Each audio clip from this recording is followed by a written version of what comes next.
پہلی صفت بیان کیا ہے کہ عباد الرحمن الذین یمشون علی الارض ہونا، یہ وہ بندے ہوتے ہیں جو زمین پر نرم چال چلتے ہیں، اکڑ کے نہیں چلتے۔ پہلی صفت حضرت علی فرمایا کرتے تھے کہ تم کس پہ تکبر کرتے ہو رضی اللہ عنہ، انسان کو کس پہ تکبر ہے؟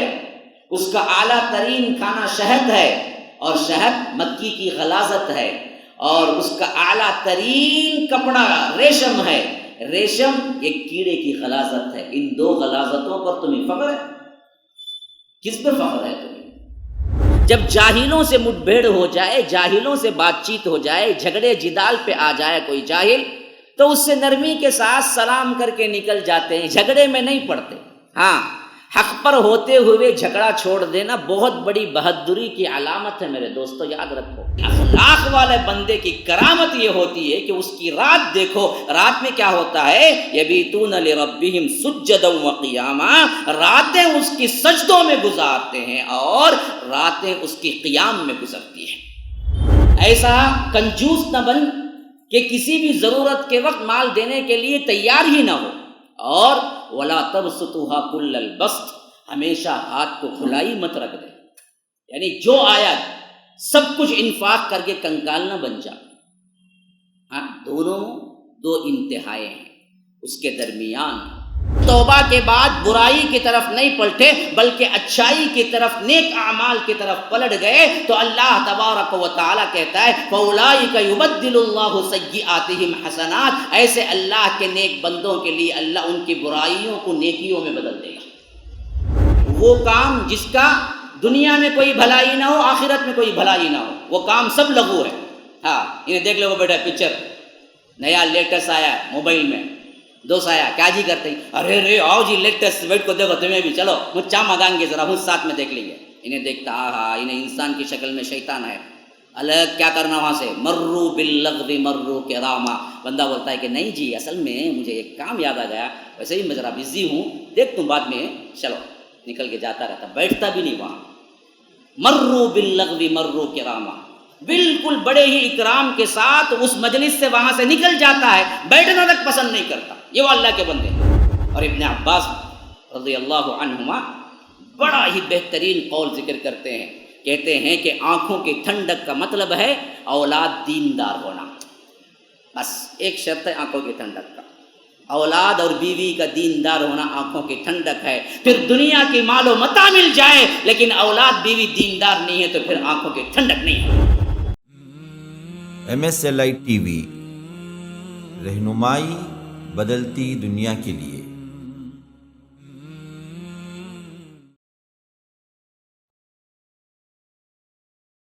ان الحمد لله نحمده ونستعينه ونستغفره ونؤمن به ونتوكل عليه ونعوذ بالله من شرور انفسنا ومن سيئات اعمالنا، من يهده الله فلا مضل له ومن يضلل فلا هادي له، واشهد ان لا اله الا الله وحده لا شريك له، وأشهد أن محمدًا عبده ورسوله، أما بعد، فإن خير الحديث كتاب الله، وخير الهدي هدي محمد صلى الله عليه وسلم، وشر الأمور محدثاتها، وكل محدثة بدعة، وكل بدعة ضلالة، وفي رواية وكل ضلالة في النار۔ فأعوذ بالله السميع العليم من الشيطان الرجيم من همزه ونفثه ونفخه، تبارك الذي جعل في السماء بروجا وجعل فيها سراجا وقمرا منيرا، وهو الذي جعل الليل والنهار خلفة لمن أراد أن يذكر أو أراد شكورا، وعباد الرحمن الذين يمشون على الأرض هونا وإذا خاطبهم الجاهلون قالوا سلاما، والذين يبيتون لربهم سجدا وقياما، والذين يقولون ربنا اصرف عنا عذاب جهنم إن عذابها كان غراما إنها ساءت مستقرا ومقاما والذين إذا أنفقوا لم يسرفوا لم يقتروا وكان بين ذلك قواما والذين لا يدعون مع الله إلها آخر ولا يقتلون النفس التي حرم الله إلا بالحق ولا يزنون ومن يفعل ذلك يلقى أثاما يضاعف له العذاب يوم القيامة ويخلد فيه مهانا إلا من تاب وآمن وعمل عملا صالحا فأولئك يبدل الله سيئاتهم حسنات وكان الله غفورا رحيما ومن تاب وعمل صالحا فإنه يتوب إلى الله متابا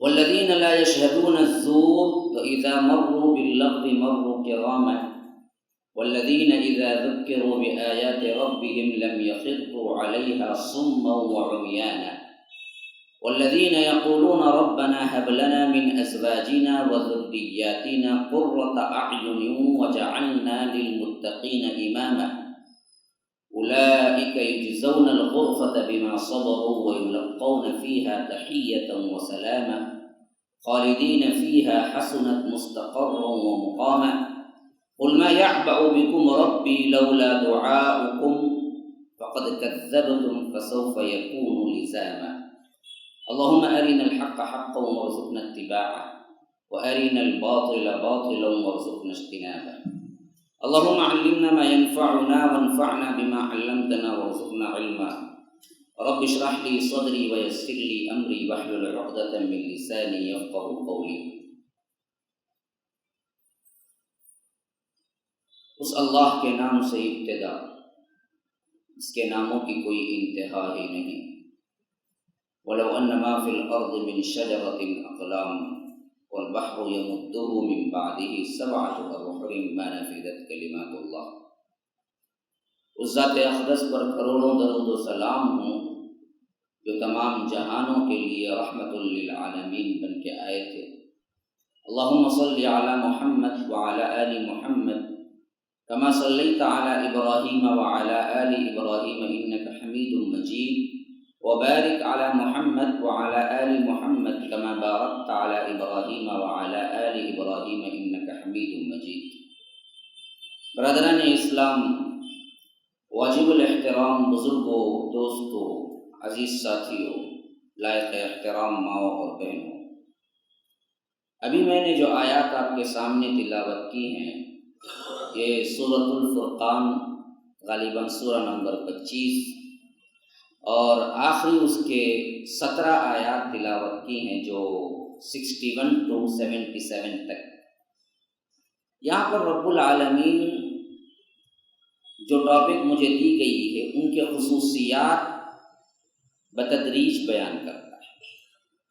میرا عنوان عباد الرحمن کی صفات، تو میں نے مناسب سمجھا کہ رب العالمین نے جو عباد الرحمن کے صفات بیان کی ہیں وہی آپ کے سامنے رکھ دیا جائے.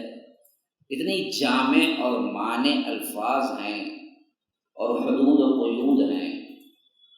اللہ کی قسم یاد رکھیے کہ اگر ان آیات کے اندر دی گئی نصیحتوں پر عمل پیرا ہو جائے نا تو یاد رکھیے پھر آپ کو کوئی اس زمرے سے نکال نہیں سکتا جس کے اندر عباد الرحمن کی صفات آتی ہے. عباد اصل میں عبد کی جمع ہے، بندے، عبد بندہ ہے.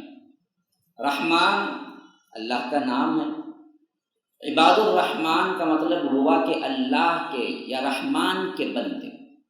رحمان کے بندے کیسے ہوتے ہیں تو رب ذکر کرتا ہے اللہ کے یہ بندے یوں ہوتے ہیں جن میں یہ پورے 17 آیات میں غالباً اگر ٹٹول کے دیکھا جائے تو 9 صفات اللہ نے ذکر کی ہیں. اس میں کچھ اور باتیں بھی آ گئی ہیں جو اسی بات کی وضاحت کے سلسلے میں ہیں، لیکن اگر اس کا نچوڑ دیکھ لیا جائے تو 9 صفات ہیں. 9 صفات عالیہ اگر آپ اپنی زندگی میں مینٹین کر لیں تو وہ خطاب آپ کے لیے مناسب ہے جو رب نے کہا کہ یہ رحمان کے بندے یوں ہوتے ہیں. بڑے عالی صفات ہیں. یوں سمجھیے کہ اخلاق کے سب سے بلند مرتبے والے صفات اللہ نے یہاں ذکر کی. اور بات وہاں سے شروع کر رہا ہے کہ تبارک الذی جعل فی السماء بروجا وجعل فیہا سراجا وقمرا منیرا وهو الذی جعل اللیل والنہار خلفۃ لمن اراد ان یذکر او اراد شکورا وعباد الرحمن الذین یمشون علی الارض ہونا۔ میرے پاس تفصیل نہیں ہے، اوپر کی آیات کا ترجمہ کرو، میں نے ترتیب کے لحاظ سے وہ 2 آیتیں پڑھ لی ہیں۔ پہلی صفت بیان کیا ہے کہ عباد الرحمن الذین یمشون علی الارض ہونا، یہ وہ بندے ہوتے ہیں جو زمین پر نرم چال چلتے ہیں، اکڑ کے نہیں چلتے۔ پہلی صفت دیکھیے، توحید ہے، نمازیں ہیں، نوافل ہیں، لیکن ان سب کے باوجود اخلاق نہیں ہے نا، تو یاد رکھیے پھر تو وہ عباد الرحمن کے لسٹ میں آنے سے رہا۔ اسی واسطے توحید کا ذکر نیچے آ رہا ہے، 5ویں 6 صفات میں آ رہا ہے۔ پہلی صفت رب نے بیان کیا ہے، وہ اخلاق کی بلند چوٹی ہے۔ وہ کیا ہے؟ وہ بندوں کے چال سے ہی معلوم ہوتا ہے کہ یہ اللہ کا بندہ ہے، رحمان کا بندہ ہے، یہ شیطان کا بندہ نہیں ہے۔ اور وہ چال کیا ہے جی؟ بڑے نرم۔ مثلاً کیا ہے نرم چال کا مطلب؟ کیا ہے نرم چال کا؟ یہ مطلب نہیں ہے کہ آپ مریض بن جائیں۔ نرم چال کا یہ مطلب نہیں ہے کہ اللہ نے آپ کو طاقت دی، قوت دی ہے، لیکن آپ ایسے ہی اظہار کریں گویا کہ آپ بہت ضعیف ہیں، کمزور ہیں۔ نہ، نرم چال کا مطلب ہے اکڑ کی چال نہ ہو۔ ہاں، وَلَا تَمْشِ فِي الْأَرْضِ مَرَحًا إِنَّكَ لَن تَخْرِقَ الْأَرْضَ وَلَن تَبْلُغَ الْجِبَالَ طُولًا كُلُّ ذَلِكَ كَانَ سَيِّئُهُ عِندَ رَبِّكَ مَكْرُوهًا۔ سورہ اسراء میں رب العالمین اسی نرم چال کے بارے میں فرماتا ہے کہ فرمایا کہ وَلَا تَمْشِ فِي الْأَرْضِ مَرَحًا، زمین پہ اکڑ کے نہ چلو۔ مطلب کیا ہے؟ سینہ تان کے نہ چلو، یا وہ چال نہ چلو جس سے تکبر کی بو آتی ہو۔ اب اس کے لیے کوئی خاص نشانی نہیں ہے، بلکہ ہر آدمی پہچانتا ہے کہ اگر وہ چال چل کے آیا تو دیکھتے ہی بولتا یہ ہے نا جی، یہ تکبرانہ چال چل کے آتا ہے جی۔ لوگوں کو خود ایک مائنڈ سیٹ اپ پہلے سے بنا ہوا ہے کہ چال میں، ڈھال میں، چلنے میں، پھرنے میں بھی ایک ایسی صفت ہے جس میں آپ پہچان جاتے ہیں کہ یہ بندہ تکبر سے خالی ہے، یہ بندہ تکبر والا ہے۔ تو اللہ کہتا ہے کہ ایسی چال نہ چلو جس کے اندر تکبر ہو، اکڑ کے نہ چلو۔ انک لن تخلق الارض ولن تبلغ الجبال طولا، کہ اگر تم اکڑ کے چلو گے تو نہ زمین کو پھاڑ سکتے ہو، نہ آسمان کی بلندی پہ پہنچ سکتے ہو، تو پھر اکڑ کا ہی کا کس پہ اکڑتے ہو؟ تمہاری اپنی حیثیت کبھی غور کیا تم نے؟ الم یک نطفۃ من منی یمنی ثم کان علقۃ فخلق فسوى، ایک حقیر کے مادے سے اللہ تبارک و تعالی نے تمہیں ماں کے حرم میں ٹپکایا تو تم کو بنایا۔ تمہاری اپنی حیثیت یہ ہے، تمہارا اعلیٰ ترین اگر شفا کا کھانا ہو تو وہ ایک کیڑے کا تھوک اور غلاظت ہے۔ حضرت علی فرمایا کرتے تھے کہ تم کس پہ تکبر کرتے ہو رضی اللہ عنہ۔ انسان کو کس پہ تکبر ہے؟ اس کا اعلیٰ ترین کھانا شہد ہے، اور شہد مکی کی غلاظت ہے، اور اس کا اعلیٰ ترین کپڑا ریشم ہے، ریشم ایک کیڑے کی غلاظت ہے۔ ان 2 غلاظتوں پر تمہیں فخر ہے؟ کس پہ فخر ہے تمہیں؟ تو فخر نہ کرو۔ نرم چال کا مطلب ہے اکڑ کے نہ چلو، ایسی چال اختیار کرو جس سے معلوم ہو کہ بندے کے اندر عاجزی ہے، انکساری ہے۔ بعض لوگ چلتے ہی ایسے ہیں گویا کہ کیا ہے، پوری دنیا کو یہی سنبھالا ہوا ہے، اور بعض لوگ چلن پھرت سے ایسا ظاہر کرتے ہیں کہ کوئی پوری دنیا انہی پہ کھڑی ہوئی ہے، اگر یہ نہ ہوں گے تو کام ہی نہیں ہوگا۔ بعض لوگ باتوں میں ہمیشہ میں کی رٹ لگاتے ہیں کہ میں نہ ہوتا تو یہ نہ ہوتا، میں نہ ہوتا تو وہ نہ ہوتا، میں کیا۔ یہ پورے تکبر کی چال ہے، تکبر کی باتیں ہیں، یہ اللہ کے بندوں کو زیبا نہیں دیتے۔ رحمان کے بندے اس سے پاک ہوتے ہیں۔ سب سے پہلی صفت رب نے بیان کیا کہ اللہ کے بندے، رحمان کے بندے وہ ہیں جو زمین پر نرم چال چلتے ہیں، جو اکڑ کی چال نہیں ہوتی۔ حضرت عمر کا زمانہ تھا، ایک شخص بالکل ہی کیا ہے، جھکا ہوا مریض جیسا چلے جا رہا تھا۔ حضرت عمر نے پوچھا کہ تجھے کوئی تکلیف ہے رضی اللہ عنہ؟ کہا کہ تکلیف تو کچھ نہیں ہے۔ کہا کہ تیرے لیے کوئی کیا ہے، ایسی بیماری ہے کہ تو سیدھے نہیں چل سکتا؟ کہا کہ ایسی بھی کوئی بات نہیں ہے. کہا کہ پھر اتنا جھک کے ایسا مریض جیسا کیوں چل رہا ہے؟ تو اس نے کہا کہ اللہ نے فرمایا ہے نا کہ وَعِبَادُ الرَّحْمَنِ الَّذِينَ يَمْشُونَ عَلَى الْأَرْضِ هَوْنًا، رحمان کے بندے زمین پہ نرم چال چلتے ہیں. تو حضرت عمر نے کہا کہ بھائی اس کا مطلب یہ نہیں ہے، اس کا مطلب یہ ہے کہ اکڑ کی چال نہ چل، تکبر کی چال نہ چل. اللہ نے تجھے صحت دی ہے تو اچھی چال چل، تیزی کے ساتھ چل، جمع کے قدم بنا. جیسے کہ اللہ کے رسول صلی اللہ علیہ وسلم کی چال کے بارے میں آتا ہے کہ اللہ کے رسول چلتے تھے تو پوری قوت سے قدم اٹھاتے تھے اور پوری قوت سے قدم رکھتے تھے. چلنے میں ایک رعب ہوتا تھا، چلنے کے اندر ایک اسٹیبلشمنٹ، ایک اصل میں استقامت ہوتی تھی. اور اس کے ساتھ ساتھ اللہ کے رسول صلی اللہ علیہ وسلم یوں چلتے تھے جیسا کہ آپ پہاڑی پر سے اتر رہے ہیں. کیا مطلب؟ جھکاؤ ہوتا تھا بدن کے اندر. کوئی بندہ بلندی پر سے اتر رہا ہے تو کیسے اترے گا؟ ایسے نہیں اتر سکتا ہو. ایسے اترے گا تو پھسل کے گرے گا، ایسے ہی اترے گا. تو اللہ کے رسول صلی اللہ علیہ وسلم کے چلن میں خود بخود ایک جھکاؤ ہوتا تھا، لیکن قدم بڑے مضبوط اٹھاتے تھے، مضبوط رکھتے تھے. اور تیزی کا تو یہ عالم تھا کہ صحابہ بیان کرتے ہیں کہ اگر اللہ کے رسول نارمل چلتے تھے بھی ہمیں ساتھ دینا مشکل ہوتا تھا. اتنی صحت مندانہ چال تھی اللہ کے رسول صلی اللہ علیہ وسلم کی کہ کہتے ہیں کہ اگر اللہ کے رسول نارمل قدم رکھ کے چلتے تھے ہمیں ساتھ دینے کے لیے بھاگنا پڑتا تھا.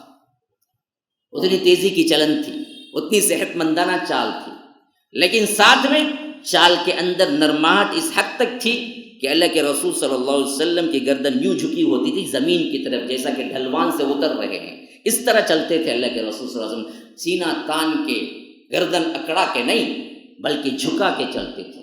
یہ ہے اصل میں ہونا. اور دوسری صفت بیان فرمائی وَإِذَا خَاطَبَهُمُ الْجَاهِلُونَ قَالُوا سَلَامًا.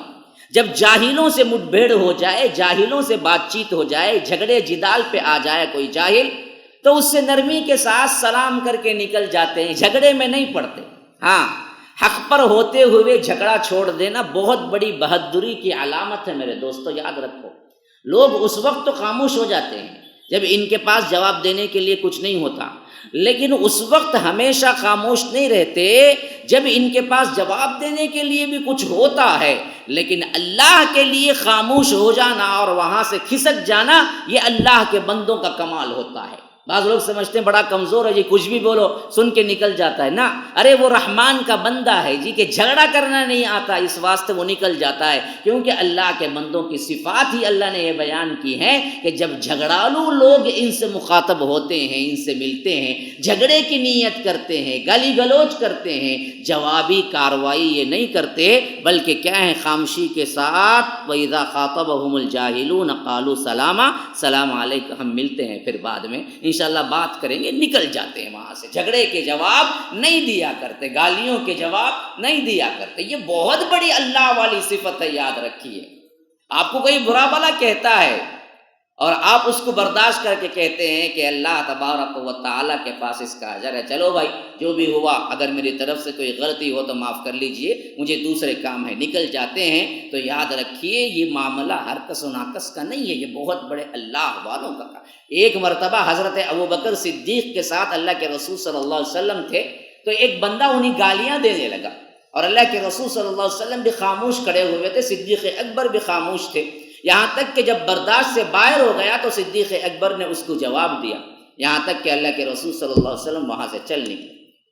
ایسا محسوس ہوتا کہ اللہ کے رسول صلی اللہ علیہ وسلم صدیق سے ناراض ہو گئے ہیں رضی اللہ عنہ.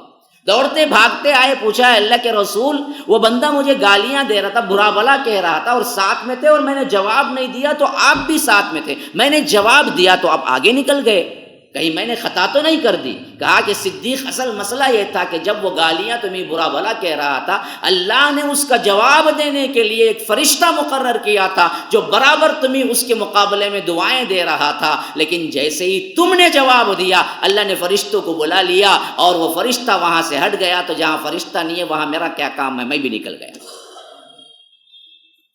جب تم جھگڑوں میں اللہ میرا کافی ہے چھوڑ دیتے ہو نا، اللہ انتظام کرتا ہے اس کے بدلے کے لیے، اور تمہیں کوئی انتظام کرنے کی ضرورت ہی نہیں پڑتی۔ اللہ تبارک و تعالیٰ تمہارے نام کو اور بلند کر دیتا ہے اور تمہارے لحاظ سے بلندیوں کے درجات پہ پہنچا دیتا ہے۔ لیکن جو جھگڑا کر کے تمہارے پاس آتا ہے، تم بھی اپنا کام چھوڑ کے جھگڑوں میں پڑ جاتے ہو نا، تو یاد رکھو پھر تو اللہ تم دونوں کو تمہارے حوالے کر دیتا ہے اور تم اسی کے پیچھے پڑ جاتے ہو، اصل کام بھول جاتے ہو۔ جوابی کارروائی کرنا کیا ہے؟ بہادری کی علامت نہیں ہے میرے بھائی۔ بعض لوگ مجھے بھی بولتے، لوگ ایسا بول رہے ہیں، دیکھو ویسا بول رہے ہیں، جواب کیوں نہیں دیتے؟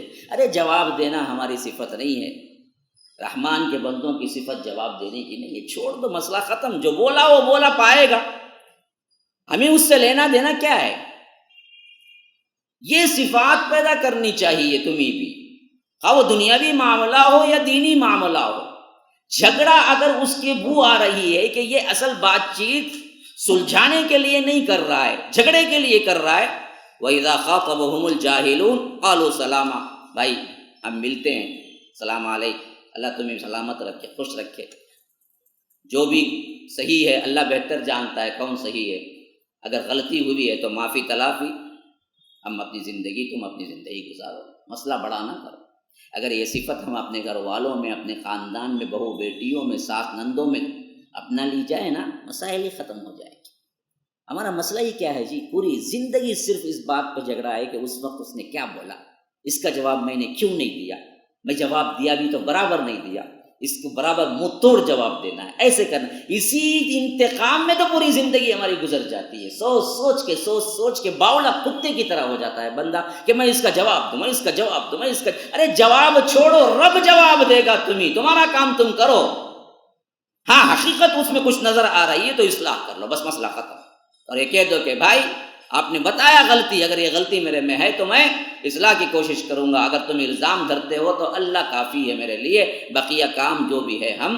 اسی لیے آخری میں فرمایا کہ سلامن، یہ نہیں کہ غصہ کر کے بغیر سلام کے، لڑائی جھگڑا کر کے، ہاتھ اٹھا کے نہیں جاتے، بلکہ وہ سلام کر کے نکل جاتے۔ اپنا بھائی ہے نا، کچھ بھی ہو، کافر تو نہیں بول دیے نا ہم اس کو، مسلمان ہی تو ہے، تو سلام کا ذکر آیا کہ آخری میں اس کا جانا جو ہوتا ہے نا، وہ رحمت کے پیغام کے ساتھ جاتا ہے۔ دیکھو تم نے میرے ساتھ زیادتی کی، لیکن میں تیرے ساتھ زیادتی کرنے والا نہیں ہوں، بلکہ میں تو سلام کہہ کے وہاں سے نکل رہا ہوں کہ بقیہ بعد میں ملنے کی بھی بات کے لیے موقع تجھے چھوڑ کے جا رہا ہوں، میں غصے سے نہیں جا رہا ہوں، میں سلام کے ساتھ جا رہا ہوں۔ پھر تو کبھی بھی آ کے مجھے سلام کرے گا یا کبھی بھی میں ملوں گا تو تجھے سلام کروں گا، بقیہ یہ بحث و مباحثہ، گالی گلوچ مجھے نہیں آتی، میری طبیعت ہی میل نہیں کھاتی، میں وہ صفت کا بندہ نہیں کہ میں گالی کو گالی دوں۔ یہ اپنانا بہت بڑی بات ہے، گالی کو گالی دینا بہادری کی نشانی نہیں ہے میرے بھائی۔ سباب المسلم فسوق وقتالہ کفر، فرمایا کہ مسلمان کو گالی دینا بڑے گناہ کا کام ہے، فسق ہے، اور اس کو قتل کرنا، مار ڈالنا کفر ہے۔ آج تو بات قتل ہے، حیدرآباد میں کیا ہے، بہت عام ہو گئے، جب بھی آتا ہوں سنتا ہوں 2-3 لوگ مارے گئے، 2-3 لوگوں کو قتل ہو گیا۔ لا حول ولا قوت۔ مسلم معاشرے میں قتل کی بڑھتی ہوئی تعداد اس بات کی علامت ہے کہ لوگوں کے اندر سعادت اور خوشبختی اور اخلاق نکل گئے ہیں اور بدبختی اور درندگی شامل ہو گئی۔ تو فرمایا کہ یہ وہ بندے ہوتے ہیں جو زمین پہ نرم چال چلتے ہیں، تکبر سے خالی چال چلتے ہیں، اور کسی بھی جھگڑالو سے معاملہ پڑ جاتا ہے تو وہ سلام کہہ کے وہیں سے نکل جاتے ہیں۔ پھر ان کے رات اور دن کیسے گزرتے ہیں؟ فرمایا کہ والذین یبیتون لربہم سجدا وقیاما، بات یبیتو کا مطلب ہے اصل میں رات گزارنا، خالص رات کا، دن کا موقع نہیں بیان کیا رب نے یہاں پر، خصوصیت کے ساتھ رات بہت اعلیٰ ترین اخلاق ہے، کیونکہ دن میں تو 5 نمازیں فرض ہیں ہی ہیں، اس سے تو خالی تصور بھی نہیں کر سکتے اخلاق والا کتنا اچھا کیوں نہ ہو، اگر وہ نماز نہیں پڑھتا تو پھر تو کوئی اخلاق نہیں ہے اس کے پاس۔ تو دن کے تو 5 نمازیں ہیں ہی ہیں، لیکن اخلاق والے بندے کی کرامت یہ ہوتی ہے کہ اس کی رات دیکھو، رات میں کیا ہوتا ہے، یبیتون لربہم سجدا وقیاما، راتیں اس کی سجدوں میں گزارتے ہیں اور راتیں اس کی قیام میں گزرتی ہیں۔ بسم اللہ الرحمن الرحیم۔ مرکز السلام لنشر الاسلام، مرکز اور مسجد کا تعمیری کام اختتام پذیر ہونے والا ہے، الحمدللہ الحمدللہ۔ میں نے الحمدللہ اللہ کے فضل و کرم سے معائنہ کیا اس کام کا، اس مرکز کو میں پہنچا، اور جو کچھ بھی کام وہاں پر چل رہا ہے اور جو باقی ہے اس کا میں نے مشاہدہ کیا، تو تقریباً کام الحمدللہ مکمل ہونے کے قریب ہے، اور باقی جو کام جو ابھی باقی ہیں وہ انٹیریئر کا کام ہے، اور اسی طرح لفٹ کا کام باقی ہے، اور اسی طرح ٹائلس وغیرہ جو ہے ڈالنے کا جو کام ابھی چل رہا ہے اس کی تکمیل ہونی باقی ہے۔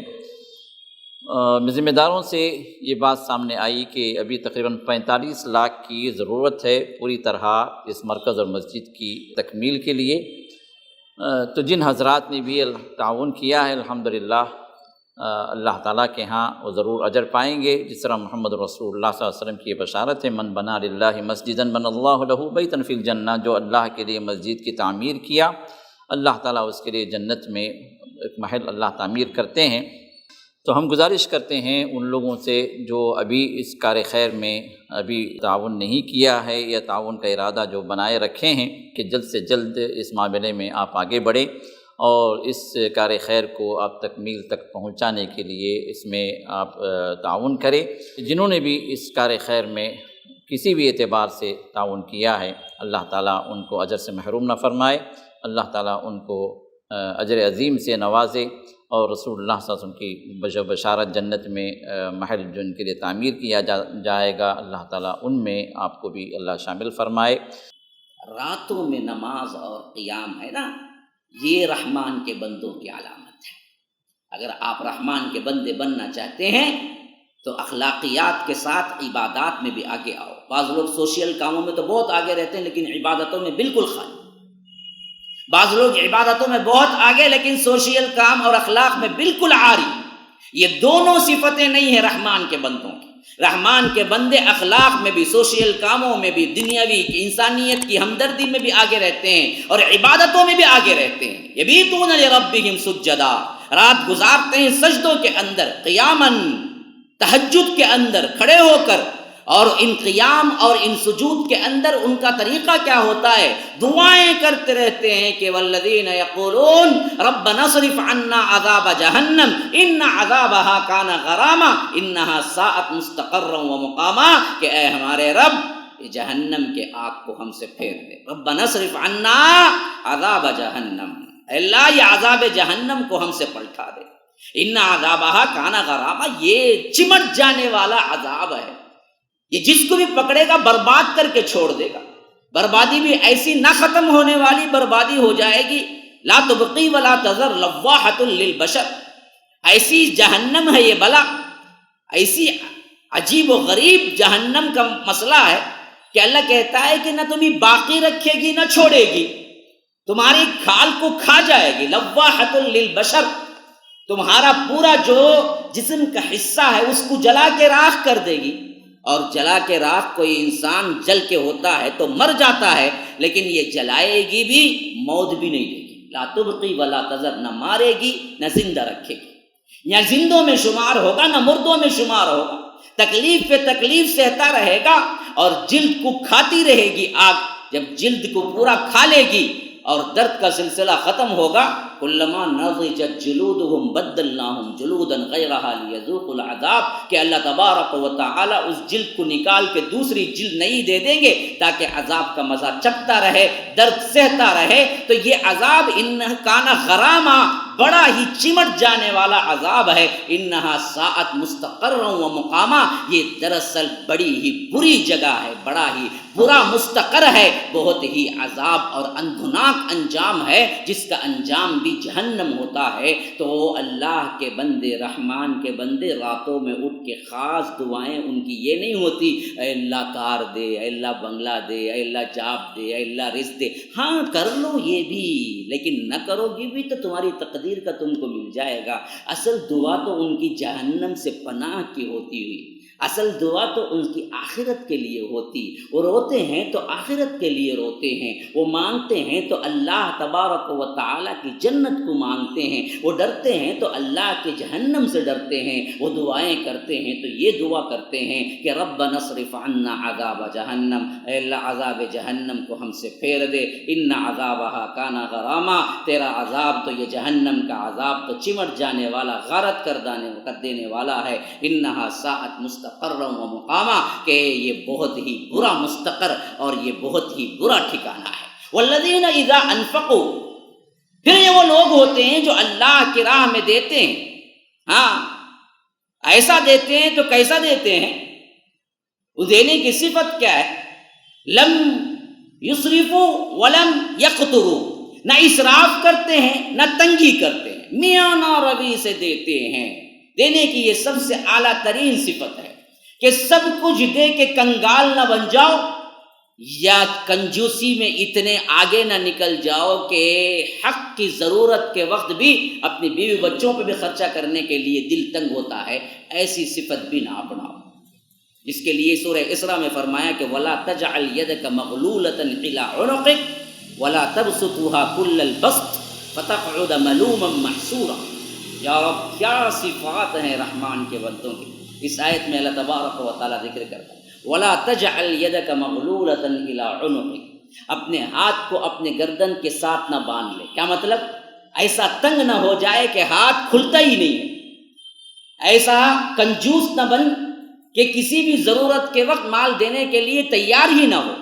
اور وَلَا تَبْسُطُهَا كُلَّ الْبَسْطِ، ہمیشہ ہاتھ کو کھلا ہی مت رکھ دے، یعنی جو آیا سب کچھ انفاق کر کے کنگال نہ بن جا. ہاں، دونوں دو انتہائیں ہیں، اس کے درمیان. اگر تو ایسا کرے گا نا تو ہوگا کیا؟ ملوما محسورا، تو بہت ہی درماندہ، پریشان حال یا افسوس کرنے والا بن کے رہ جائے گا. کب؟ جب تو اس معاملے میں آگے بڑھے گا، جو آتا ہے دے دو، یا ایسی کنجوسی اختیار کرو اللہ کی راہ میں دینا ہی نہیں. ایک بات، دوسری بات سمجھ لیجئے اس آیت میں جو فرمایا گیا ہے کہ والذین اذا انفقوا، یہ وہ لوگ ہوتے ہیں جو اللہ کی راہ میں خرچ کرتے ہیں، لم یقتروا، لم یسرفوا ولم یقتروا وکان بین ذلک قواما، اسراف بھی نہیں کرتے اور کم بھی نہیں کرتے، تنگی بھی نہیں کرتے، بلکہ اس کے دونوں کے درمیان رہتے ہیں. تو علماء مفسرین اس بات کی ایک اور اہم ترین نقطہ بھی بیان کرتے ہیں. یہ معاملہ اصل میں دنیا داری میں ہوتا ہے، نان نفع میں ہوتا ہے، بیوی بچوں کو پالنے میں ہوتا ہے، اپنے اوپر یا اپنے ذمہ دار جو اللہ نے حقوق دیے ان میں ہوتا ہے. کیا مطلب؟ کہ ایسا نہ خرچہ کر کہ اللہ نے مجھے بیوی بچوں پہ خرچہ کرنے کا حکم دیا ہے، یہ کہ بالکل 10,000 روپیے تنخواہ ہے، 20,000 کا خرچہ، بڑے اڑانے والا بندہ ہے بھائی. ایسا بھی مت کر. اور ایسا بھی مت کر کہ 10,000 کا خرچہ ہے، آپ کو اللہ نے دیا ہے، پھر بھی آپ 1,000 ہی خرچہ کر رہے ہیں، بقیہ بیوی بچوں کو اور رشتہ داروں کو تنگی میں رکھتے ہیں. ایسا بھی مت کر. بقیہ دینداری کا جو مسئلہ ہے نا، اللہ کی راہ میں انفاق کا جو مسئلہ ہے نا، اس میں کم زیادہ نہیں، بلکہ اس میں تو خرچ لے کے بھی تو چلتا ہے. یہاں وہ نہیں ذکر کی گئی. ذکر جس کا ہو رہا ہے وہ دنیاوی اخراجات اور تمہاری بیوی بچوں کی ذمہ داریوں پہ اللہ کہتا ہے کہ میانہ روی اختیار کرو، اپنی زندگی کے ٹھاٹ باٹ میں بھی میانہ روی اختیار کرو. تمہاری تنخواہ 20,000 ہے تو اور تمہاری خرچے کی اجازت، تمہارے سوٹ 1,000 تک کی اجازت دیتا ہے، اتنا لو. لیکن کیا کرتا ہے انہیں شادی کرتے اس کی قرض وام لے کے 20,000 کا سوٹ پہنتا، بعد میں اسے سود دیتا 1,000 روپے. تجھے کون بولے بات 20,000 کا سوٹ لے گا؟ 20,000 کا سوٹ لینے تو یہ شادی نہیں ہوتی تھی، بیوی نہیں ملتی تھی.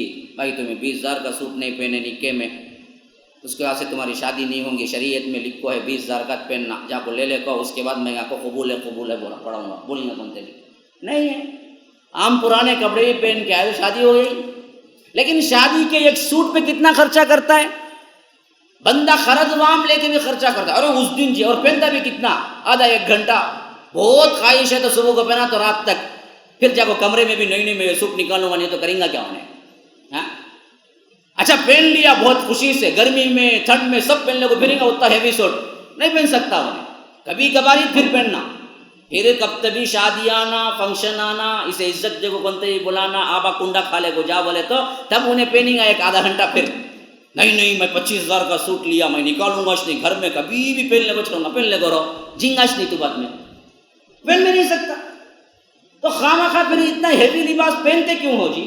مردوں کا تو مسئلہ بہتر ہے، یہ عورتوں کا تو مسئلہ ہے نا، اللہ اکبر، یہ گرمی، وہاں سے میک اپ یہاں سے اترتا رہتا پسینہ، وہاں سے رال ٹپکتی رہتی، پھر بھی کیا ہے انہوں بالکل اتنا ہیوی لباس پہن کے آتے، چلنے نہیں ہوتا بیچاری کو، لیکن پھر بھی چھوڑتی نہیں، وہ اتنے 1000 کا سوٹ ہونا، کون پہنو بولے ماں، نارمل 500 کا بھی پہن کو آئے تو بھی کھانا دیتے، کھا لے ہو جاؤ، کیا یہ مسئلہ نہیں، وہاں کیا چیکنگ ہوتی کیا؟ 20,000 کا سوٹ پہنے تو اندر کھانے کو میں جماؤں گے بول کے، خواہ کیا کی پریشانی؟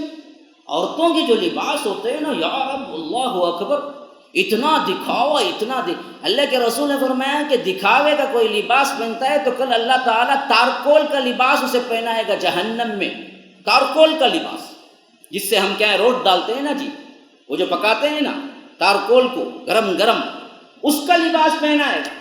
تو لباس تو سطر ڈھانپنے کے لیے ہے جی، لباس فخر کے لیے نہیں ہے۔ ہاں اپنی استطاعت کے مطابق اچھا لباس پہننا بالکل بھی حرام نہیں ہے، جائز چیز ہے۔ اللہ کے رسول صلی اللہ علیہ وسلم نے کبر کے متعلق جب گفتگو کی تو ایک صحابی کھڑے ہو گئے، کہا کہ اللہ کے رسول، انسان چاہتا ہے کہ اچھا لباس پہنے، اچھا جوتا پہنے، کیا یہ بھی تکبر ہے، کبر ہے؟ فرمایا کہ نہیں، ان اللہ جمیل یحب الجمال، اللہ خوبصورت ہے، خوبصورتی کو پسند کرتا ہے، اچھا لباس پہننا غلط نہیں ہے۔ الکبر بطر الحق وغمط الناس، کبر تو، غرور تو اصل میں یہ ہے کہ وہ لوگوں کو حقیر سمجھے اور حق بات کا انکار کرے، یہ کبر ہے اصل میں۔ صحیح بات معلوم ہو گئی، میں مان لوں، کیسا مان لوں؟ سب کے سامنے چھوٹا ہو جاؤں گا میں، لوگ کیا بولیں گے مجھے؟ میری چلتی تھی مسجد میں، آج میں اس بچے کی بات مان لیا تو لوگ کیا بولیں گے؟ تو یہ جو حق معلوم ہونے کے بعد، قرآن اور حدیث کی دلیل ہونے کے باوجود جو نہیں مانتا نا، وہ تکبر ہے اصل میں، اور لوگوں کو حقیر سمجھنا۔ کیا مطلب؟ انہیں میرے ساتھ بیٹھیں گا، کیا اس کی اوقات؟ انہیں میرے ساتھ کھڑیں گا نماز میں، اس کی کیا جی اوقات ہے؟ بعض لوگ عملاً کیا کرتے، اپنے نوکروں کو یا اپنے سے چھوٹے لوگوں کو بیٹھنے کا بھی نہیں کہتے، کھڑے رکھ کے بات کرتے، انہیں میرے سامنے بیٹھیں گا، اس کی کیا اوقات انہیں بیٹھنا سن؟ یہ ہے اصل میں تکبر۔ اللہ کے رسول صلی اللہ علیہ وسلم چھوٹے چھوٹے صحابہ کو اپنے پیچھے سوار کرتے، تو اسی لیے فرمایا کہ والذین اذا انفقوا، وہ انفاق تو کرتے ہیں ہاں، لیکن کیسے کرتے ہیں؟ لم یسرفوا ولم یقتروا، اسراف بھی نہیں کرتے اور تنگی بھی نہیں کرتے۔ کن کو؟ اپنے جو ذمہ دار لوگ ہیں، جو غریب لوگ ہیں، رشتہ دار ہیں، جو خرچ ہے ان کے اوپر، اس میں نہیں کرتے ہیں۔ بقیہ دین میں سب خود دے دو، کوئی مسئلہ نہیں ہے۔ اللہ کے رسول صلی اللہ علیہ وسلم نے کئی مرتبہ قرض لے کے دیا ہے۔ کوئی بندہ آیا، اللہ کے رسول کے پاس ایک پیسہ بھی نہیں تھا، اللہ کے رسول نے کہا کہ جاؤ فلاں مدینے کے گھر کو جاؤ اور کہنا کہ اللہ کے رسول صلی اللہ علیہ وسلم نے قرض مانگا ہے، قرض لے لینا اور میں بعد میں پیسہ آیا تو میں ان کو ادا کر دوں گا۔ ایک مرتبہ ایسے ہی اللہ کے رسول صلی اللہ علیہ وسلم نے کہا تو حضرت عمر نے کہا کہ اللہ کے رسول، اللہ نے کہا ہے کہ پیسہ ہو تو دو، لیکن قرض لے کے دینے کا تو نہیں کہا۔ تو اللہ کے رسول مسکرا کے رہ گئے کہ یہ تو کیا ہے، اللہ نے کہا ہے بندوں کی نرمی کے لیے، لیکن رسول کے صفات، اعلیٰ لوگوں کے صفات یہ ہوتے ہیں کہ جب ضرورت مند سامنے آ جائے، پیسہ نہیں ہوتا تو وہ قرض لے کے بھی اللہ تبارک و تعالیٰ کے ان غریب بندوں پہ خرچہ کر دیتے ہیں۔ تو یہاں دین کا مسئلہ نہیں ہوا ہے، یہاں ذمہ داری کے مسئلے میں فرمایا گیا ہے کہ یہ گھر کا خرچہ جو چلاتے ہیں نا، وہ دراصل اس میں اسراف بھی نہیں کرتے، اس میں تنگی بھی نہیں کرتے، برابر اپنی فیملی کو معتدل رکھتے ہیں کہ یہ نہیں کہ صرف کیا ہے اونچی اڑان پھیکا پکوان کے اعتبار سے بینز کار لے لیے، فلاں لے لیے، لیکن اندر کھانے کو قرض لیے ہوئے ہیں۔ باہر کار بینز کڑی ہوئی ہے، اندر کیا ہے پورا سود میں کپا، پورا تجارت سود، باہر بڑا دکھا ہوا ہے کہ ہم بہت بڑے پیسے والے ہیں۔ ارے ایسے پیسے والے سے انتہائی غریب اور معمولی جھوپڑی میں رہنے والا اچھا ہے۔ ہاں وہ چھوڑ، وَلَمْ يَقْتُرُوا وَكَانَ بَيْنَ ذَلِكَ قَوَامًا وَالَّذِينَ لَا يَدْعُونَ مَعَ اللَّهِ إِلَٰهًا آخَرَ۔ وہ اللہ، اب دیکھیے توحید آ رہی ہے، 4 صفات بیان ہو گئے، اس کے بعد توحید آ رہی ہے۔ معلوم کیا ہوا؟ توحید تو ان اللہ والوں کی پہلے ہی پرفیکٹ ہے، اسی واسطے رب نے اللہ کے بندوں کے سلسلے میں پہلی اخلاقی طور پر نصیحتیں کی، توحید آگے لا رہا ہے۔ والذین لا يدعون مع اللہ الہا آخر، وہ اللہ کے بندے ایسے ہوتے ہیں جو اللہ کے ساتھ کسی کو شریک نہیں کرتے۔ ولا يقتلون النفس التي حرم اللہ، کسی کو قتل نہیں کر سکتے، اور کسی کو اللہ تبارک و تعالی نے جن کا جان اور مال محترم بنایا ہے ان کو اللہ تبارک و تعالی نے جو حکم دیا ہے ان کی حفاظت کا، اس کے خلاف نہیں جاتے، قتل غارت گری نہیں کرتے، اور کیا نہیں کرتے؟ ولا یزنون، زنا نہیں کرتے۔ رحمان کے بندے زنا کرتے بھی نہیں ہیں، زنا کے قریب بھی نہیں جاتے ہیں۔ ولا تقربوا الزنا انہ کان فاحشہ، دیکھو زنا کے قریب بھی مت جاؤ، یہ دراصل بہت برا کام ہے، بے حیائی کا کام ہے۔ تو زنا کے قریب کیا کیا ہے؟ پوسٹر بھی نہیں دیکھتے، مووی بھی نہیں دیکھتے، بے حیا عورتوں کو بھی نہیں دیکھتے، ہاں خواتین کی طرف بری نظر سے نہیں دیکھتے، ڈانس گانے کو بھی نہیں جاتے، جتنے زنا کے قریب ہونے والے کام ہیں ان سب کو نہیں کرتے۔ تو 3 باتیں اللہ نے ایک ہی آیت میں فرمایا، والذین لا يدعون مع اللہ الہا آخر، اللہ کے ساتھ کسی کو شریک نہیں کرتے۔ ولا يقتلون النفس التي حرم اللہ، اللہ نے جس جان کو محترم ٹھہرایا ہے اس کو قتل نہیں کرتے، یعنی کسی کو بھی بغیر شریعت کے قتل نہیں کرتے۔ مطلب کیا ہے؟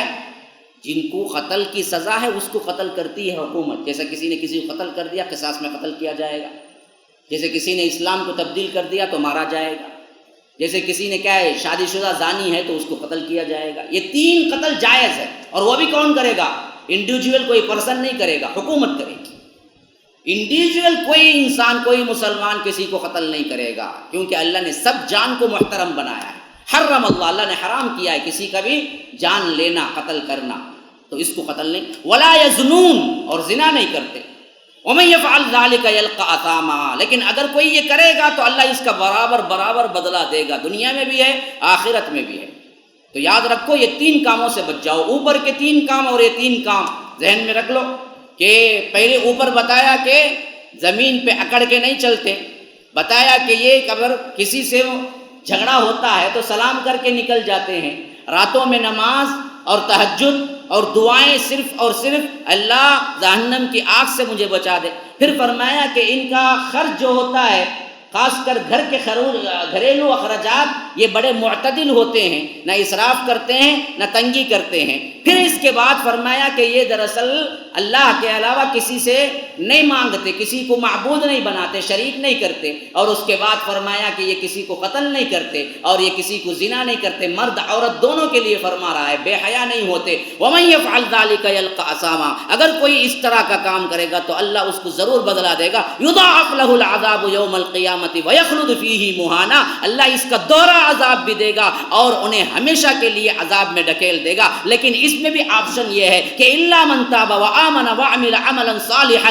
فاولئک یبدل اللہ سیئاتہم حسنات وکان اللہ غفورا رحیما۔ ہاں رہے وہ لوگ جو ان تمام کاموں میں تو تھے لیکن اللہ کے ڈر کی وجہ سے توبہ کر لیا۔ توبہ بھی کیسے توبہ کی؟ آمن وعمل عملا صالحا، توبہ کر کے پھر دوبارہ کرنے کی نیت کبھی نہیں کی، بلکہ توبہ کر کے ایمان لا کے اس سے بچ گئے، توبہ کر کے اس برے عمل سے بالکل اپنے آپ کو مبرہ کر لیا، چھٹکارا پا لیا، اپنے نفس کو دبا لیا۔ تاب و آمنا، توبہ کی، ایمان لائے، وعمل عملا صالحا، پھر اس توبہ کے بعد برائی کی طرف نہیں پلٹے بلکہ اچھائی کی طرف، نیک اعمال کی طرف پلٹ گئے، تو اللہ تبارک و تعالی کہتا ہے فاولئک یبدل اللہ سیئاتہم حسنات، ایسے اللہ کے نیک بندوں کے لیے اللہ ان کی برائیوں کو نیکیوں میں بدل دے گا۔ دینے پہ آتا ہے تو اللہ چھپڑ پھاڑ کے دیتا ہے، یاد رکھو۔ اللہ صرف سزا نہیں دیتا، اللہ بڑا رحیم و کریم بھی ہے۔ میرا رب کہتا ہے کہ ایک توبہ کر لو، ہم اس برائیوں کو بھی اچھائیوں میں تبدیل کر دیں گے، شرط یہ ہے کہ پھر دوبارہ نہ کرو تم اس برائی کو۔ رات میں توبہ کیا کہ فلم نہیں دیکھوں گا، ننگے ویب سائٹ نہیں دیکھوں گا، پھر صبح ہوئی تو دیکھنے لگا، تو یہ توبہ نہیں ہوتی میرے بھائی، یہ مذاق ہوتا ہے۔ اللہ سے ڈرو، توبے کو نہ توڑو۔ توبہ کرو تو جم کے کرو، پھر اس پر صبر کر کے رہو، خواہ دل کتنا مچلے۔ بعض لوگ عادتاً کیا ہے، برا ہو جاتے ہیں، لیکن اخلاقاً ان کے اکثر اچھی طبیعت ہوتی ہے، لیکن چھوڑ نہیں پاتے، ڈرتے ہیں کہ توبہ کریں گے تو چھوڑ نہیں، عزم مصمم کرو۔ ایک غلطی تمہارے اندر رچ بس گئی ہے، مصمم عزم کرو، اللہ تو اس توبے میں میرا ساتھ دے، میں نہیں کروں گا، سگریٹ نہیں پیوں گا۔ اب ہزار مخصوص باتیں، ہزار مخصوص کام، ہزار تمہارے کیا ہیں، تنہائی کے مقام آتے ہیں جسے کوئی نہیں دیکھ رہا ہے، لیکن پھر بھی تمہاری طبیعت مائل ہو رہی ہے، ارے یہاں تو کوئی نہیں دیکھ رہا نا، ایک مرتبہ سگریٹ پی لوں نا، اب میں نے تہیہ کر لیا، توبہ کر لی سگریٹ سے، اب میں نہیں پیوں گا، تو اللہ بھی ایسی توبہ پر تمہیں کیا مدد کرتا ہے۔ کئی لوگ کیا ہیں، اندرونی طور پر جو فاحشات کے کام ہیں کھلے تو نہیں کرتے، چھپے تنہائی کے جو کام ہیں، تنہائی میں کیا ہے، اللہ تبارک و تعالی سے بے خوف ہو کے کرنے لگتے ہیں نا۔ توبہ کر لو اور سمجھو کہ اللہ تبارک و تعالی کی مدد شامل حال ہوگی کہ میں اس پر رہوں گا تو اللہ اسے نیکیوں میں تبدیل کر دے گا۔ یہ بہت بڑا گفٹ ہے کہ اللہ کہتا ہے میں معاف نہیں بلکہ وہ برائیوں کو نیکیوں میں بدل دوں گا۔ یا رب، اس پر تو کم از کم کیا ہے، انسان کو غور کرنا چاہیے، مسلمانوں کو غور کرنا چاہیے۔ اللہ معافی سے بڑھ کے یہ اعلان کرتا ہے کہ ہم تبدیل کر دیں گے۔ یبدل اللہ سیئاتہم حسنات وکان اللہ غفور الرحیم، اللہ بڑا ہی رحم کرنے والا غفور اور رحیم ہے۔ ومن تاب وعمل صالحا فانہ یتوب الی اللہ متابا، جو توبہ کرتا ہے، عمل کرتا ہے تو اللہ کو وہ ضرور توبہ قبول کرنے والا پائے گا۔ اللہ انکار نہیں کرتا کہ تو نے بہت غلطیاں کر دی، جا آج میں تجھے کیا ہے توبہ قبول نہیں کروں گا، نہیں، فانہ یتوب الی اللہ متابا، وہ ضرور بالضرور اللہ کو توبہ قبول کرنے والا پائے گا، اللہ تبارک و تعالی اس کے توبہ قبول کر لے گا۔ والذین لا یشہدون الزور، دیکھو جھوٹ پہ گواہی نہ دینا، جھوٹی بات نہ کہنا، جھوٹ پہ سپورٹ نہ کرنا۔ اصل میں زور کہتے ہیں جھوٹ کو بھی، زور کہتے ہیں جھوٹی گواہی دینے پر بھی۔ زور کی ایک تفسیر ابن عباس کہتے ہیں گانا بجانا سننے پر بھی زور کہا گیا ہے۔ ان تمام کاموں سے رحمان کے بندے بچے ہوتے ہیں۔ لا یشہدون الزور، دیکھو نہ جھوٹ بولو، نہ جھوٹ پہ گواہی دو، نہ گانا سنو، نہ میوزک سنو، نہ حرام کاری کرو، نہ فحشا کا کوئی بھی کیا کام کرو، یہ اللہ کے بندوں کے کام نہیں ہوتے ہیں۔ وَإِذَا مَرُّوا بِاللَّغْوِ مَرُّوا كِرَامًا، جب کبھی کسی لغو کام، برے کام سے ان پر سے گزر ہوتا ہے تو وہ کراما، بڑے ہی تکریم کے ساتھ اس میں رہے بغیر، اس میں بیٹھے بغیر، بڑے ہی اپنے دامن کو بچا کے نکل جاتے ہیں۔ مثلا آپ جا رہے تھے، آپ کا دوست بلا رہا ہے، اے بھائی بہت دن ہو گئے، آؤ جی آؤ جوا کھیلیں گے۔ بہت دن، بچپن کا دوست، اچانک دیکھا جوئے کی محفل اس کی بیٹھی ہوئی ہے، بلا رہا ہے، اللہ کہتا نا، یہ رحمان کے بندے ایسے موقع پہ کیا کرتے ہیں، مروا باللغو مروا کراما۔ لغو ہر وہ کام ہے جو دنیا کا کوئی نفع نہ ہو، دین کا کوئی نفع نہ ہو، اسے کہتے ہیں لغو کام، بیکار کام۔ بیکار کام کی تعریف کیا ہے، علماء سلف نے کیا کی ہے، وہ کام جس کا دنیا میں کوئی بھلائی نہ ہو، آخرت میں کوئی بھلائی نہ ہو، وہ کام سب لغو ہے۔ ہاں انہیں دیکھ لو وہ بیٹا پکچر نیا لیٹسٹ آیا ہے موبائل میں، دوست آیا کیا جی کرتے ہیں، ارے رے آؤ جی لیٹسٹ ویٹ کو دیکھو، تمہیں بھی چلو مچا مگائیں گے، ذرا ہم ساتھ میں دیکھ لیں گے۔ انہیں دیکھتا ہاں انہیں انسان کی شکل میں شیطان ہے، الگ کیا کرنا وہاں سے، مرو باللغو مرو کراما۔ بندہ بولتا ہے کہ نہیں جی اصل میں مجھے ایک کام یاد آ گیا، ویسے ہی میں ذرا بزی ہوں، دیکھ تم بعد میں، چلو نکل کے جاتا رہتا، بیٹھتا بھی نہیں وہاں۔ مرو باللغو مرو کراما، بالکل بڑے ہی اکرام کے ساتھ اس مجلس سے وہاں سے نکل جاتا ہے، بیٹھنا تک پسند نہیں کرتا۔ یہ وہ اللہ کے بندے ہیں۔ والذین اذا ذکروا بآیات ربہم لم یخروا علیہا صما وعمیانا، اور ان کی صفت یہ بھی ہوتی ہے کہ جب یہ اللہ کی آیتیں سنتے ہیں، اس کا قرآن کا درس سنتے ہیں، اندھے بہرے بن کے نہیں گزرتے بلکہ اپنے آپ کو تن و من، اپنے آپ کو ہمتن گوش بنا کے سن کے عمل کرنے والے بن جاتے ہیں۔ یاد رکھو بہت بڑا جھنجھوڑنے کا انداز ہے آج کے درس کے اعتبار سے۔ بعض لوگ کیا ہے، دین کی محفل میں بیٹھتے ہی منڈی جھک جاتی، اس کے بعد 5 منٹ میں انہیں خراٹے لے کو سوتا ہوں۔ اندھے بہرے نہیں بننا میرے بھائیو، یہ رحمان کے بندوں کی صفات نہیں ہے۔ والذین اذا ذکروا بآیات ربہم، یہ رحمان کے بندے وہ ہوتے ہیں جب اللہ کی آیتوں کو سنا کر ان سے تذکیر کی جاتی ہے، یاد دہانی کی جاتی ہے، انہیں درس دیا جاتا ہے، انہیں سمجھایا جاتا ہے. لم یخروا علیہا صم و عمیانا، اندھے بہرے بن کے وہ وہاں سے نہیں گزرتے، بلکہ کانوں کو کان لگا کر سن کر اس پر عمل کرتے ہیں. آج کتنے لوگ ہیں دینی محفلوں میں بیٹھتے ہی سوتے ہیں، سننے کا موڈ ہی نہیں ہے، اور بعض لوگ پورا سننے کے باوجود عمل کا موڈ ہی نہیں ہے. ہاں مولوی صاحب تمہارا ہر بیان سنتا ہوں مولوی صاحب. اچھا جی کیا کرتے؟ ایک کان سے سنتا ہوں ایک کان سے چھوڑتا ہوں. بہت سے لوگ ملتے مجھے، کب سے فالوور مولوی صاحب میں تمہارا، کب سے سنتا ہوں معلوم بیان.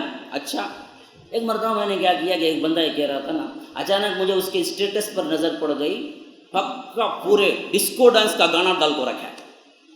کون کہتے ریگولر سنتا کہتے میرا بیان، کائی کا سنتا جی، عمل کا ہے؟ ہاں کہاں ہی عمل؟ عمل نہ کرنا بھی اندھا بہرا بننا ہی ہے میرے بھائی. سنو تو عمل کرو. خالی رحمان کے بندوں کی صفات بولے بول کے مجھے حافظ صاحب لا کے بٹھا دیے، اور میری ذمہ داری میں آپ کو بتا رہا ہوں، بہت اچھا کرے بول کے اٹھ کے جانے کے لیے نہیں ہے. دیکھو تمہارے اندر یہ صفات ہیں، نہیں ہیں تو بناؤ. ارے انہوں بولتے تھے رجب بھائی بہت اچھا بولتے بھائی، بعض لوگ کانوں کی مزہ کے لیے سنتے، بڑا اچھا بولتے مولوی صاحب تمہیں، کیا مذاق، کیا اچھا رہتا ماشاء اللہ. کائی کو بھائی سننے اچھا رہتا، عمل کبھی کوشش نہیں کیا. اللہ کے فضل و کرم سے، اللہ کا بہت بڑا فضل ہے، جیسا 10 سال پہلے ہوں ویسا چھومیں گے. اس کے لیے نہیں ہوتا بیان میرے بھائی. اللہ کہتا ہے دیکھو رحمان کے بندے کیسے ہوتے ہیں. لم یخروا علیہا صم و عمیانا. اور اس کے ساتھ ساتھ اولاد کی فکر، گھر کی فکر کیسے ہوتی؟ والذین یقولون ربنا هب لنا من ازواجنا وذریاتنا قرۃ اعین وجعلنا للمتقین اماما. کہتے رہتے ہیں، دعائیں کرتے رہتے ہیں کہ اے اللہ پوری زندگی تو میں رحمان کا بندہ بننے میں گزارا، لیکن میری نسل بھی اصل میں تیرے روگردانی، تیری نافرمانی میں نہیں آنا. اس واسطے میری دعائیں ہیں کہ اے اللہ ربنا هب لنا من ازواجنا وذریاتنا، جو کچھ بھی تو میری اولاد کو عطا کر یا زوجہ کو عطا کر، میری بیوی مجھے عطا کر، تو ان سب کو میرے آنکھوں کی ٹھنڈک بنا، ٹھنڈک. اور ابن عباس رضی اللہ عنہما بڑا ہی بہترین قول ذکر کرتے ہیں، کہتے ہیں کہ آنکھوں کی ٹھنڈک کا مطلب ہے اولاد دیندار ہونا. بس ایک شرط ہے آنکھوں کی ٹھنڈک کا، اولاد اور بیوی کا دیندار ہونا آنکھوں کی ٹھنڈک ہے. پھر دنیا کی مال و متاع مل جائے لیکن اولاد بیوی دیندار نہیں ہے تو پھر آنکھوں کی ٹھنڈک نہیں ہے. تمہاری اولاد تمہاری آنکھوں کی ٹھنڈک تبھی بنے گی جب اولاد دیندار ہوگی.